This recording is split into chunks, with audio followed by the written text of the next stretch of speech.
आजचा जो प्रश्न आहे पीएम केअर फंड, तो प्रश्न आपण घेऊया.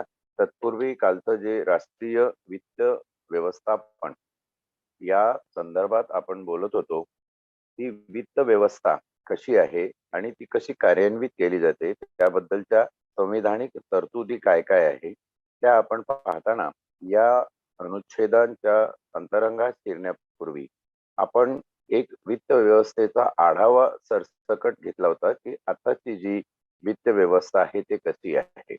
या प्रश्नाला जोडून काही प्रश्न कालच्या याच्यामध्ये अजूनही आले.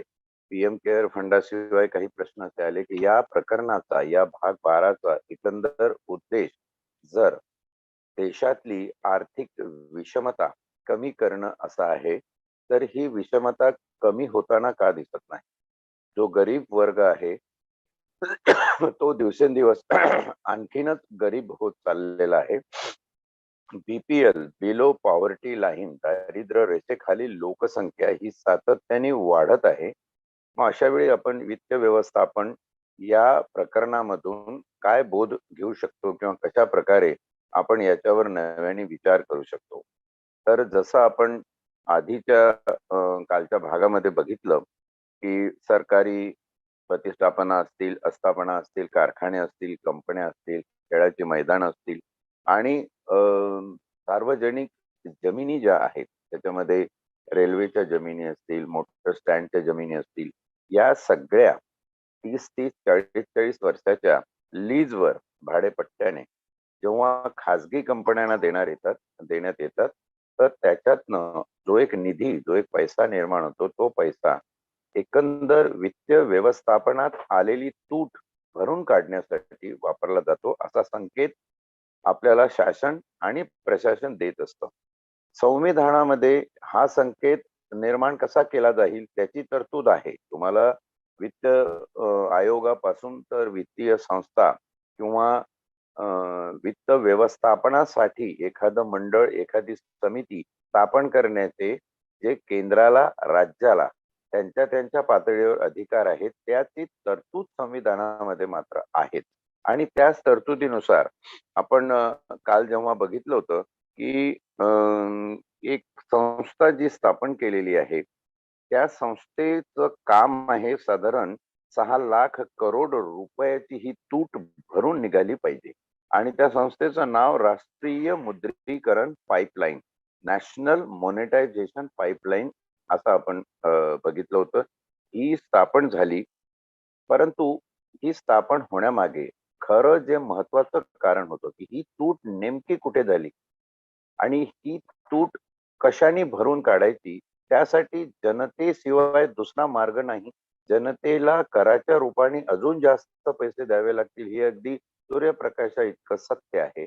आणि म्हणून आपण एक आढावा घेताना एक पुढचा मुद्दा ज्याच्यावर काल आपण थांबलो होतो, तो आपण असा आज विवेचनामध्ये घेऊ, की सार्वजनिक बँका ज्या वित्त व्यवस्थापनाचा कणा आहेत, वित्त व्यवस्थापन, financial management, fiscal management, economic management ज्याला आपण म्हणतो, देशाची त्याचा एक कणा किंवा ती सुरळीत राहावी म्हणून बँका ज्या पद्धतीनं कार्यरत आहेत किंवा बँकेचा कार्य करण्याची जी प्रक्रिया आहे ती ज्या पद्धतीनं राबवली जाते, त्या पद्धतीनं 2 ते 3 गोष्टी आपल्याला इथे लक्षात घ्यायच्या आहेत. सर्व संपदा राष्ट्राची ही किती आहे आणि ती कुठे किती असावी, कुठल्या क्षेत्रामध्ये किती असावी.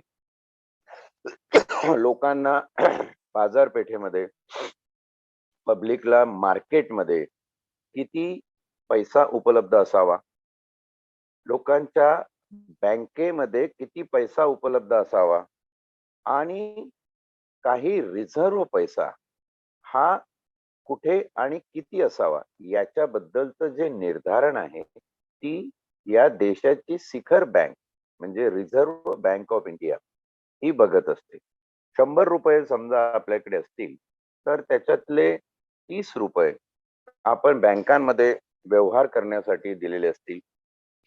30 रुपये आपण बाजारपेठेमध्ये काही गोष्टींना चालना देऊन इकॉनॉमीचं व्हील अर्थकारणाचं चक्र हे फिरतं राहण्यासाठी दिलेले असतील, कर्जरूपाने दिलेले असतील आणि उरलेले पैसे हे आपल्याकडे रिझर्व्ह असेल. हा रिझर्व्ह अशासाठी असेल की कंटिंजन्सी सिच्युएशन, आपातकालीन परिस्थिती. आपण आता पीएम केअर फंडाकडे याचा उलगडा करत करत जाऊया. आपातकालीन परिस्थितीमध्ये हा फंड आपल्याला उपयोगी यावा त्यासाठी काही पैसा ठेवण्यात येतो आणि लोकांच्या हातामध्ये, लोकांच्या खिशात किती पैसा असावा त्याचं एक निर्धारण ठरवलं जातं. हे सगळं व्यवस्थापन, याची मॅनेजमेंट ही आरबीआय ची संस्था करत असते, जी बँकांमधली शिखर संस्था आहे आणि सरकारची एक प्रकारे तिजोरी जिला म्हणता येईल तसं काम रिझर्व्ह बँकेचं आहे. रिझर्व्ह बँकेने लोकांच्या खिशात किती पैसे असावे याचा विचार केलेला आहे. लोकांना बाजारपेठेत काय सुविधा उपलब्ध असावी त्याचा विचार केलेला आहे. तिसरं महत्वाचं, बँकांमध्ये किती पैसा असावा त्याचा विचार केलेला आहे. किती कर्ज बँकांच्या थ्रू देण्यात यावी त्याचा विचार झालेला आहे आणि सरतेशेवटी किती रिझर्व्ह, किती गंगाजळी आपल्याकडे साठवून असावी आपत्कालीन परिस्थितीसाठी त्याचाही विचार केलेला आहे. हे व्यवस्थापन रिझर्व्ह बँक करत असताना तुम्हाला आठवत असेल की एखाद्या कर्जावर कधीतरी व्याजाचा दर कमी होतो, जास्त होतो, याचाच अर्थ हे नियंत्रण ठेवलं जातं. तर 30 रुपये जर समजा बँकांमध्ये दिले असतील ना, असं दिसून आलं की बँकातला पैसा भरमसाठ लोन आणि बाकीच्या मार्गाने जातोय आणि कमी पडतोय ग्राहकांना, तर तो 30 चा 35 रुपये एवढा वाढवून देताना बँक एखाद्या वेळी बँकांमध्ये ठेवी येण्यासाठी, फिक्स डिपॉझिट येण्यासाठी काही इनिशिएटिव्ह घेतं आणि त्यावेळी आपल्याला असं दिसतं की फिक्स डिपॉझिटवर आपल्याला रेट ऑफ इंटरेस्ट वाढवून दिलेला आहे. होम लोनवर रेट ऑफ इंटरेस्ट कमी जास्त होत असतो. गाड्यांच्या लोनवर रेट कमी जास्त होत असतो. ह्या सर्व गोष्टी वित्तीय क्षेत्रामध्ये एक प्रकारची चलितता, एक प्रकारची चालना, एक प्रकारची गतिशीलता निर्माण व्हावी आणि ती टिकावी यासाठी बँक अशा प्रकारचं काम करत असतं. आणि त्याशिवाय ज्या काही प्रायव्हेट संस्था असतील, प्रायव्हेट वित्तीय संस्था असतील, त्या प्रायव्हेट वित्तीय संस्थांवर सुद्धा नियंत्रण ठेवण्याचं काम हे आपली रिझर्व्ह बँक करत असते. आपण पुढच्या अनुच्छेदांमध्ये जेव्हा याचा विचार करू तेव्हा निश्चितपणे याच्यातले अजून बारकावे आपण बघू. तुर्तास आपण या ठिकाणी बघूया की ही जी राष्ट्रीय मुद्रीकरण पाईपलाईन ही समिती निर्माण करण्यात आली, ही गठन करण्याचे अधिकार केंद्र शासनाला या भाग 12 मध्ये वित्तीय व्यवस्थापनाच्या अंतर्गत देण्यात आलेले आहे आणि त्यानुसार एक आढावा घेण्यात आला. तो आढावा असा आहे की 1 डिसेंबर 2021, आता जो मागचा महिना गेला बरोबर आजपासून 1 महिना, आज 1 जानेवारी 2022 आहे. नवीन वर्षात आपण पदार्पण केलेलं आहे. या वर्षामध्ये मार्च आणि एप्रिल या आपल्या आर्थिक वर्ष सुरुवात होईल, त्यावेळी बजेट आणि बाकीच्या सगळ्या गोष्टी येतीलच. आपण त्यावर सुद्धा विशेष विचार त्यावेळी निश्चितपणे करू. पण 1 डिसेंबर 2021 नुसार सरकारने प्रकाशित केलेली आकडेवारी काय सांगते की 13 कॉर्पोरेट कंपन्या, 13 कॉर्पोरेट हाऊस, 13 भांडवलशाही घराणे या देशातले असे आहेत की ज्यांनी 4,46,800 करोड एवढं कर्ज घेतलेलं आहे. वेगवेगळ्या उपक्रमांच्या अंतर्गत त्यांना हे कर्ज देण्यात आलेलं आहे. काल आपण जसं बघितलं की सार्वजनिक क्षेत्रातले जे सरकारी उपक्रम बंद पडत आहेत ते चलित करण्यासाठी त्यांचं हस्तांतरण हे प्रायव्हेट कंपन्यांकडे देण्यात आलेलं आहे, ज्याला आम्ही गोंडसपणे खाजगीकरण म्हणतो.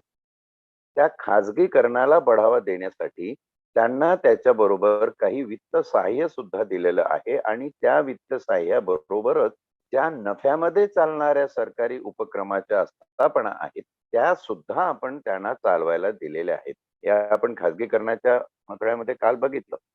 हे सगळं करत असताना त्यांनी पैशाची जी डिमांड केलेली आहे त्याच्या विरुद्ध त्यांनी जे काही तारण ठेवलं असेल तर ते तारण त्याची किती किंमत आहे, त्या अनुषंगाने त्यांना एवढ्या मोठ्या महाकाय रकमेची आपण तरतूद करून त्यांना त्याच्यावर व्याज निर्धारित करून आपण ते कर्ज दिलेलं आहे. आता हे कर्ज जर सार्वजनिक क्षेत्रामध्ये परत पुनरुज्जीवन अर्थव्यवस्थेचं करण्यासाठी देण्यात आलं असेल, तर त्याची अमाउंट बघता ते 4,46,800 करोड रुपये देण्यात आलेला आहे. परिस्थिती काय सांगते की या 4,46,800 करोड पैकी बँकांकडे किती पैसे परत आले किंवा बँकांनी कर्जरूपाने किंवा ते भांडवलदार लोक कर्ज घेऊन पसार झाल्यावर किंवा फेल पडल्यावर त्यांचे उपक्रम काही चालले नाही, त्यांनी योजना केल्या त्या पद्धतीने, तर त्यांच्याकडून परत आलेली वसुली रक्कम आहे 1,61,820 करोड. म्हणजे ते 4 करोड गेले, तिथे 1 करोड परत आले. ही जी तूट आहे ती तूट भरून काढण्यासाठी अजून काय काय उपक्रम केंद्र सरकारला करावे लागतील.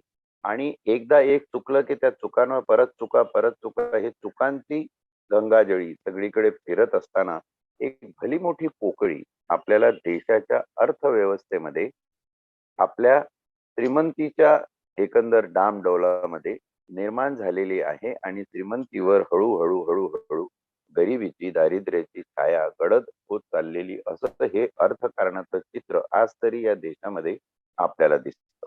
संविधानातले पवित्रे आपण जोपर्यंत वास्तव गोष्टींची जोडून किंवा त्याची तुलना करून बघणार नाही, तोपर्यंत आपल्याला या पारायणाचं उद्दिष्ट पूर्णपणे गाठता येणार नाही. म्हणून हा भाग जर आपण विचारात घेतला तर दुसरी एक महत्वाची आकडेवारी आपल्याला या ठिकाणी दिसते की हे 1 डिसेंबर 2021 पर्यंतचे आकडे आहे कर्ज बुडल्याचे. म्हणजे तितक्या आपल्या वित्तीय संस्था, बँका या डबघाईस आलेल्या आहे, या बुडवण्यात आलेल्या आहे. बँकांचा पैसा हा प्रायव्हेट लोकांनी उकरून घेऊन टाकलेला आहे. सरकारच्या नाकाखाली, सरकारच्या उपक्रमासाठी आम्ही तुम्हाला मदत करतो, खाजगीकरणाच्या माध्यमातून आम्ही तुमच्या बंद उपक्रमाचं पुनरुज्जीवन करतो, अर्थव्यवस्थेला पुनर्जीवित करतो, असं एक जे भलावण करून सांगून या पैशाचा बोजवारा केलेला आहे. महत्वाचं या ठिकाणी एक आहे, दुसरं ऑब्झर्वेशन याच रिपोर्ट मध्ये जे केलेलं आहे की सरकारने अशी किती कर्ज रिझर्व्ह बँकेच्या माध्यमातून निर्लेखित केलेली आहे. निर्लेखित म्हणजे पुस्तकातून काढून टाकणे.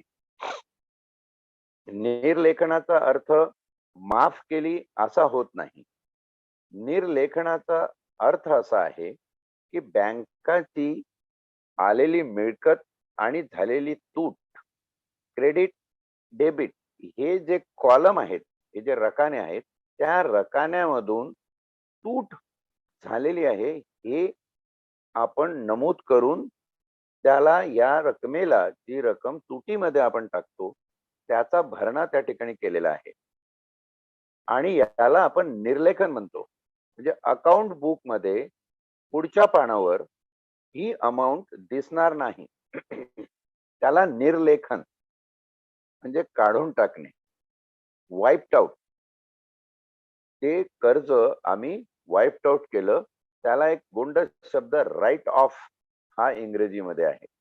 राईट ऑफ केलेला आहे, त्याला निर्लेखन म्हटले. राईट ऑफ हे नेमकं काय आहे याचे अधिकार बँकांना निश्चितपणे आहे. तसे कायदे तुम्ही संसदेमध्ये पारित करून घेतलेले आहे आणि म्हणून तुम्ही निर्लेखन करू शकता. पण निर्लेखन केलं याचा अर्थ त्या अकाउंटच्या पुढच्या पानावर ते दिसणारच नाही. म्हणजे बँकांच्या खाते पुस्तकातून काढून टाकण्यात आलेलं आहे. आता इथे एक प्रश्न निर्माण होतो की हा जो सगळा पैसा आहे तो जनतेचा आहे. पर्यायाने रिझर्व्ह बँकेला सरकारची तिजोरी जरी म्हटलं, त्या तिजोरीमध्ये जो पैसा आहे तो जनतेचा आहे आणि सरकार हे एक संरक्षक, चौकीदार या माध्यमातून त्या पैशाचं रक्षण करण्याची जबाबदारी असलेलं एक नीतिमान आस्थापना आहे. त्या सरकारने जनतेचा हा पैसा वाईप्ड आउट करून टाकावा. इथे एक प्रश्न निर्माण होतो की खरंच जनतेचं मत घेतलं होतं का याच्यासाठी? तर सरकारी मुलायजांना आपण जर विचारलं तर ते अधिकारी, प्राधिकारी, प्रशासक आपल्याला हेच उत्तर देतील, की आम्हाला जनतेने निवडून दिलं, म्हणजे जनतेने आम्हाला संसदेमध्ये कायदे पारित करण्याचे हे अधिकार दिलेले आहे, हे गृहीत धरून आम्ही हे निर्लेखन एवढ्या मोठ्या पैशाचं केलेलं आहे. 10,72,000 करोड रुपयाचं कर्ज हे बँकांमधून निर्लेखित केलं. याचाच अर्थ ही तूट आहे. आणि हा पैसा कुठे गेला? तर हा पैसा विविध भांडवलदारांच्या खाजगीकरणाच्या उपक्रमाच्या माध्यमातून तुम्ही पुनर्जीवनासाठी जो दिला, त्या लोकांनी तो खाऊन टाकला.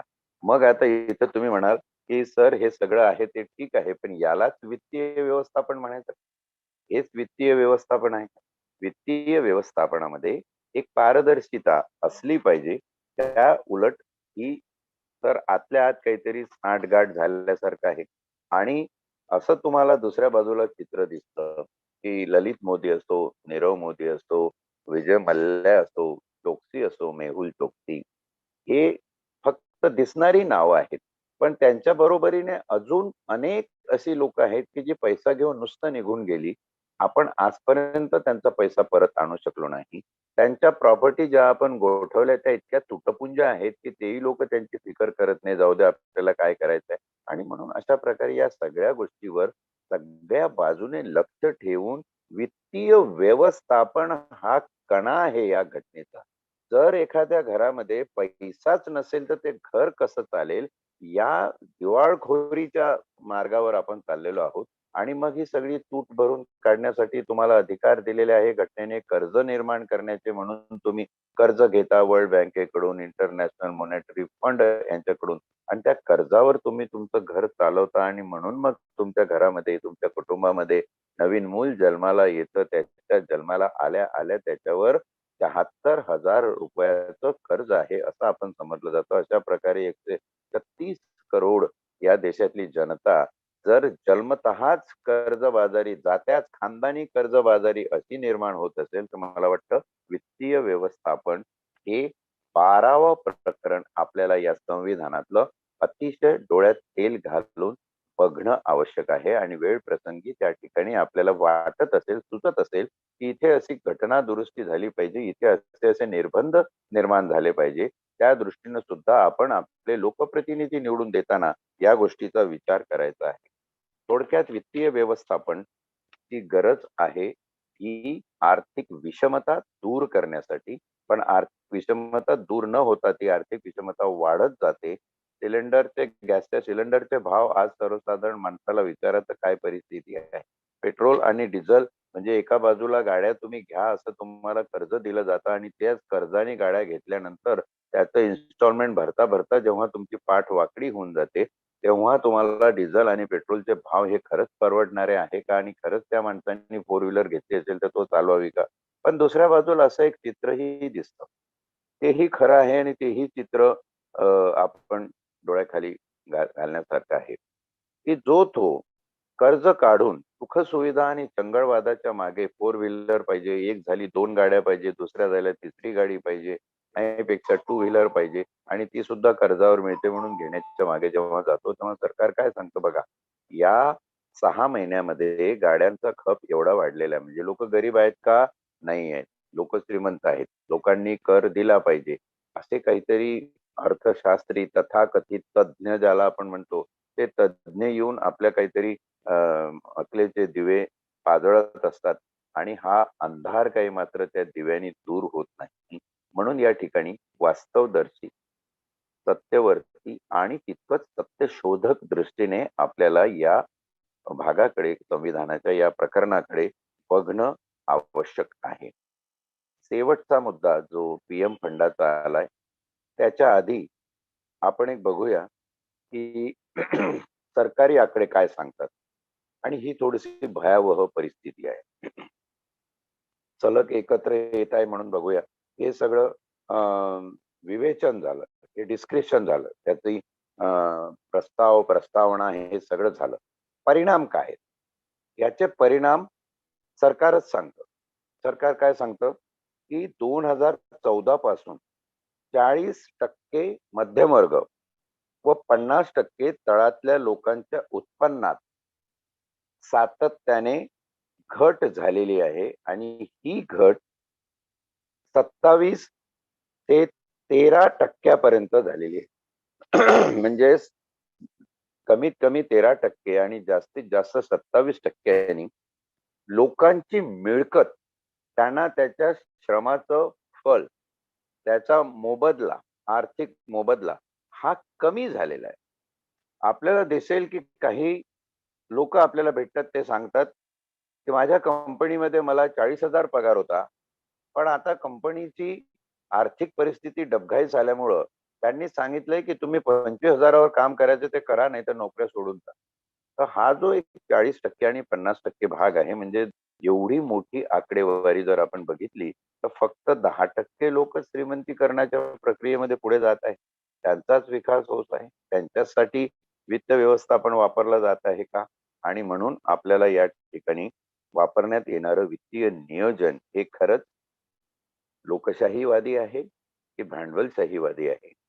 आपली डेमोक्रेसी ही डेमोक्रेसी राहिलेली आहे की कॉर्पोरेटोक्रेसी झालेली आहे? हाही भाग आपल्याला तपासून बघणं आणि त्याच्याकडे सत्यशोधक बुद्धीनं पाहणं आवश्यक आहे. याचा एक दुसरा परिणाम जो आज दिवसेंदिवस आपल्याला दिसतो, तो सुद्धा सांगणं अत्यावश्यक आहे. कारण हे पारायण नुसतं तकलादू मुद्दे सांगून आणि त्याच्या भागावरती विवेचन करून आपण सोडून देत असू, तर आपल्या अस्तित्वाशी ही प्रतारणा होईल. म्हणून एक महत्वाचा मुद्दा की या आर्थिक विषमतेतून समाजामध्ये, देशामध्ये परिणाम काय होतो आणि वित्त व्यवस्थापन हे आर्थिक विषमता दूर करण्यासाठी कसं आवश्यक. समाजामध्ये आर्थिक दृष्ट्या जर अशा प्रकारची विषमता वाढली, तर त्याचा थेट परिणाम अनैतिकता आणि गुन्हेगारी या दोन क्षेत्रावर पडतो आणि त्याच्यातून निर्माण होतो हिंसाचार.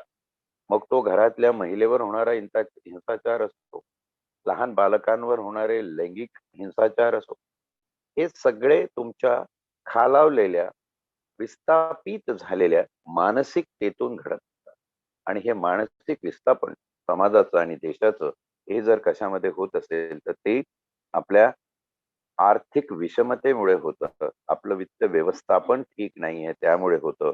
आणि मग एकच मार्ग या ठिकाणी शिल्लक राहतो की आपलं आर्थिक व्यवस्थापन आपण अशा प्रकारे करूया की ज्यामध्ये समानता येईल, आर्थिक समानता, आर्थिक समता देशामध्ये निर्माण. आणि आर्थिक समता देशामध्ये निर्माण होईल याचं अभिवचन आपण घटनेच्या उद्देशिकेमध्ये, संविधानाच्या प्रियांबल मध्ये दिलेला आहे.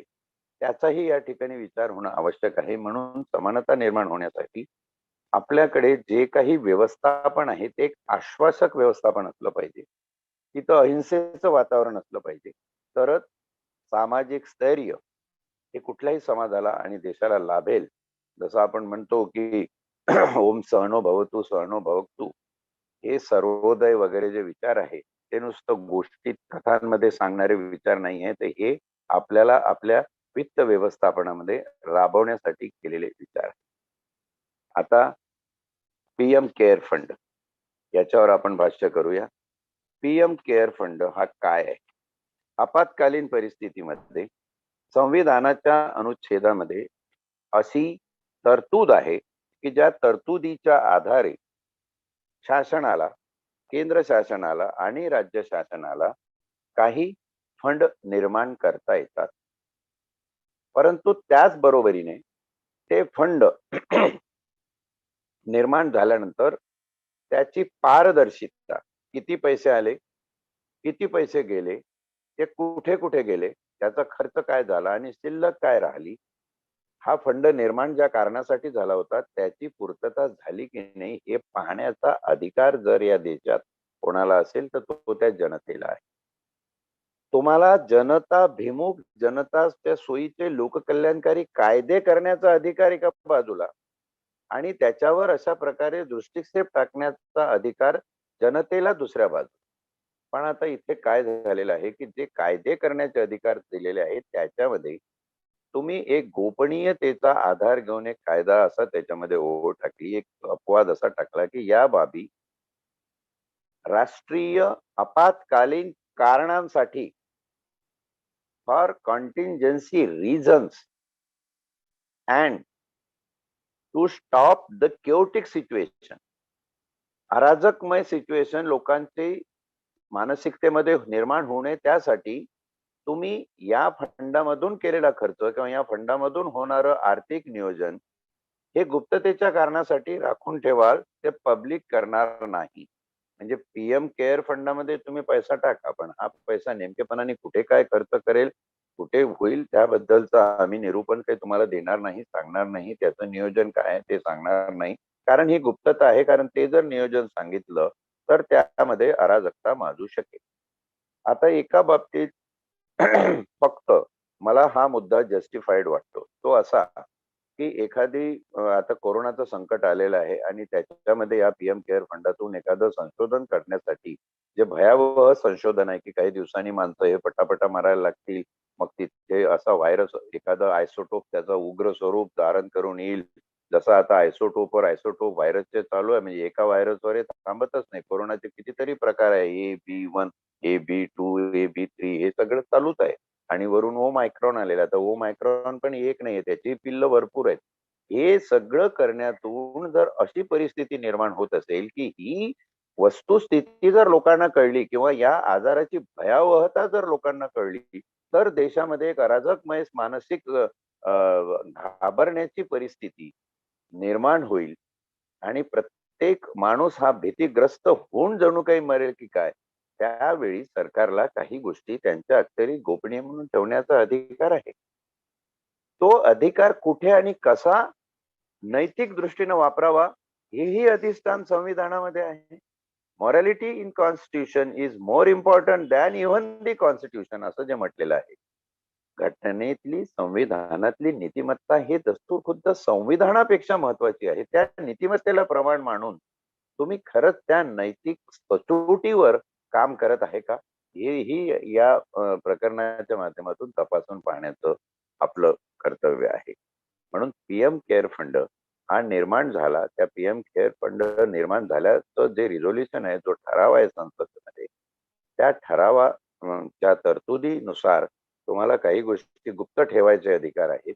त्याचप्रमाणे तुम्ही एक दुसरं प्रकरण समोर या दृष्टीने येतं ते असं की राजकीय पक्ष आणि राजकीय पक्षांकडे असणारा पैसा. राजकीय पक्षांकडे असणारा पैसा हा गुप्ततेच्या कारणास्तव राजकीय पक्षाला डिक्लेअर नाही केला तरी चालतं. करावं किंवा न करावं ही मक्तेदारी राजकीय पक्षांची आहे असा जर कायदा ज्या संसदेमध्ये होत असेल आणि त्यात विशेष करून तरतूद असेल की विदेशातून आलेले पैसे, विदेशातून राजकीय पक्षाला आलेलं आर्थिक सहाय्य हे तुम्हाला कुठे डिक्लेअर करायची गरज नाही. हा एक अतिशय विचित्र कायदा या वित्तीय व्यवस्थापनातला आपण बघायला पाहिजे.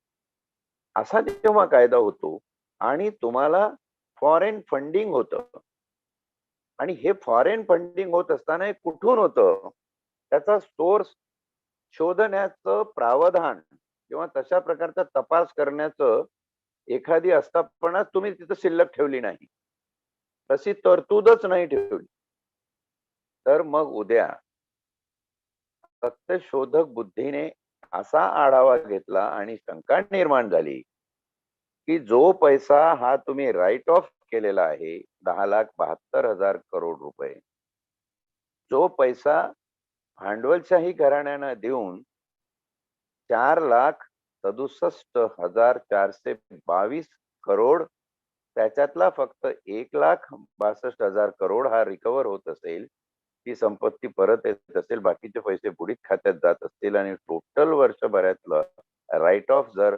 10,72,000 करोड रुपये असतील, तर हा देशातल्या जनतेचा कर रूपाने निर्माण झालेला पैसा बाहेर नेऊन तिथे कंपन्या उघडून त्या कंपन्यांच्या थ्रू तो पैसा जर राजकीय पक्षाला दिला गेला असेल, तर ही राजकीय दृष्टिकोनातून राजकीय पक्षांनी केलेली जनतेची आर्थिक लूट आहे असं म्हटलं तर चुकलं कुठे. मला ह्या सगळ्या तथ्य आणि तर्काच्या आधारे लॉजिकल रिझनिंग देऊन ही गोष्ट एक शंका म्हणून या संविधानाच्या पारायणामध्ये बोलून दाखवावीशी वाटते. याचे काहूर तुमच्याही मनात, जे श्रोते आज हे पारायण ऐकत आहे, तुमच्याही मनात याचं काहूर असेल कुठेतरी, की हो, कुठंतरी पाणी मुरत आहे. पुलाखालून भरपूर पाणी वाहून गेलेलं आहे, सगळा खडखडाट आहे आणि आमची मुलं ना योग्य शिक्षण घेऊ शकत, आमच्या मुलांना ना योग्य रोजगार मिळत, आमचे कामधंदे, कुटीर उद्योग, शहरातले छोटे छोटे उद्योग हे बंद पडण्याच्या मार्गावर आहे. महागाई शिगेला पोहोचलेली आहे. अशा वेळी वित्त व्यवस्थापन ही शासकीय जबाबदारी.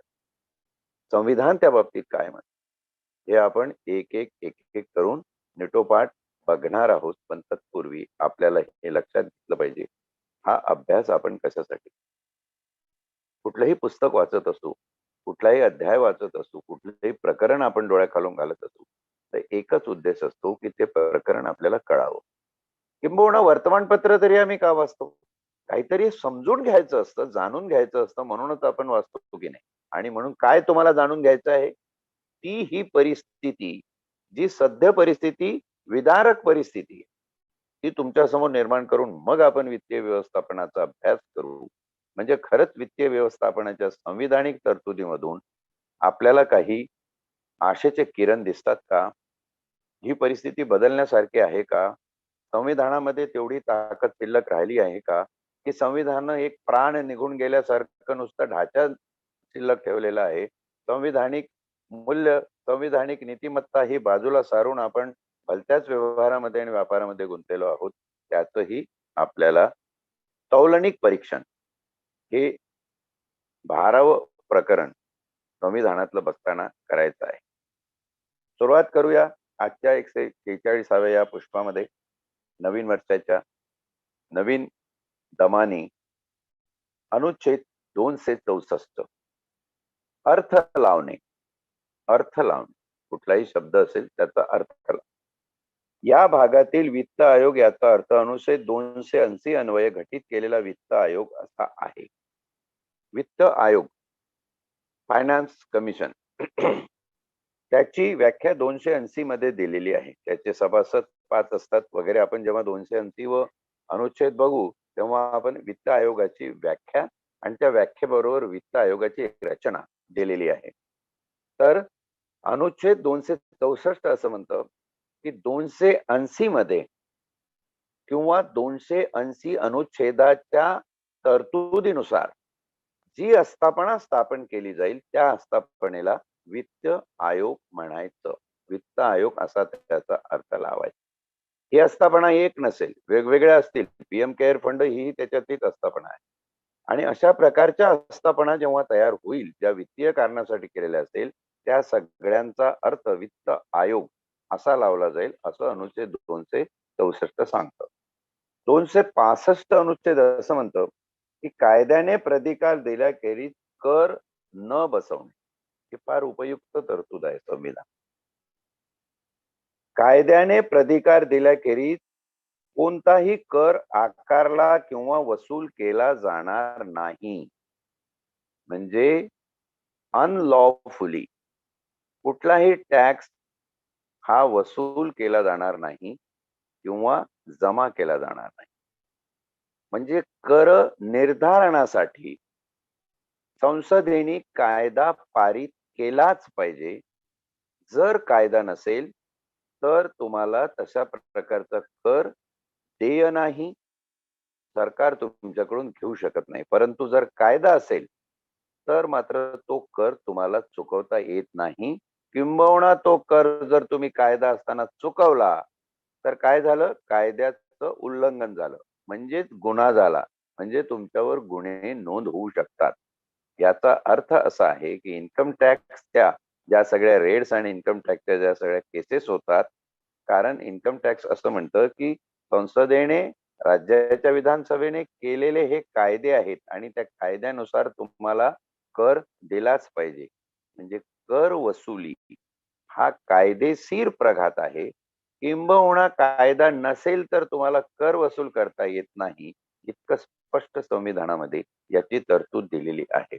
बघा, संविधानात एका बाजूला तरतुदी असणं आणि त्या तरतुदीचा वापर आपण कसा करू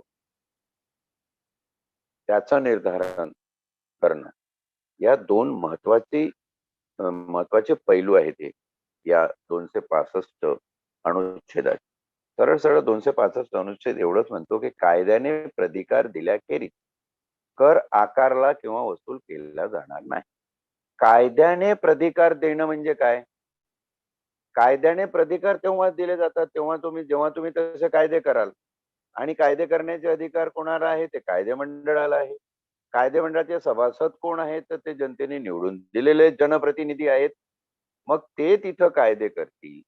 ते कायदे हे जनताभिमुख असावे, हा नैतिक प्रघात आहे संविधानात.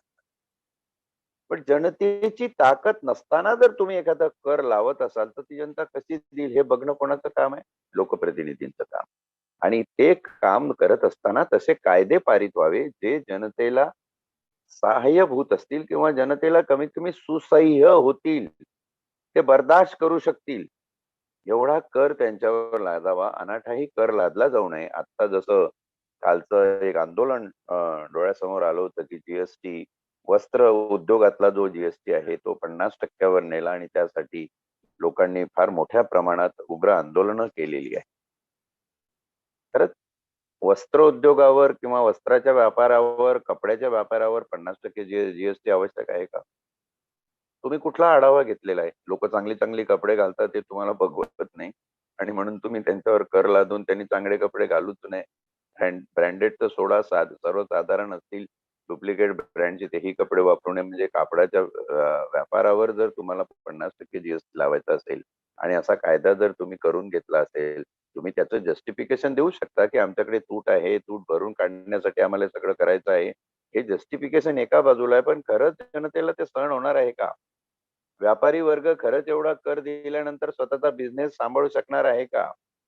की फक्त भलं मोठं अदानी अंबानीचं टॉल मॉल असेल तिथेच फक्त वस्त्रोद्योग चालेल, वस्त्र व्यापार चालेल आणि बाकीचे कोणी लहान सहान जे व्यापारी आहेत कापडाचे ते राहूच नाही, अशा प्रकारचे त्याचे परिणाम होणार नाही ना अराजकमय रीतीनं? म्हणजे याचा विचार होणं आवश्यक आहे.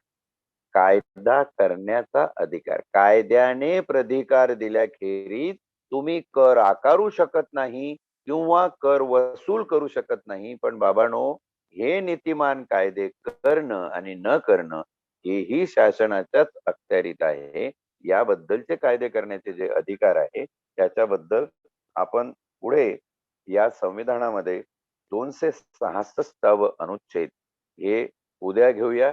या अंतरंगात आपण थोडस अजून सखोल जाऊया आणि 266 भारताच्या आणि राज्याचे एकत्रित निधी व लोकलेखे, पब्लिक अकाउंट, याला आपण सुरुवात करू. हे थोडस विस्तृत अनुच्छेद असल्यामुळं आपण याची सुरुवात उद्या करूया. आज वेळेअभावी हे अनुच्छेद पूर्णपणे विवेचन करता येणार नाही, म्हणून तिथेच थांबण्याची अनुमती मागतो.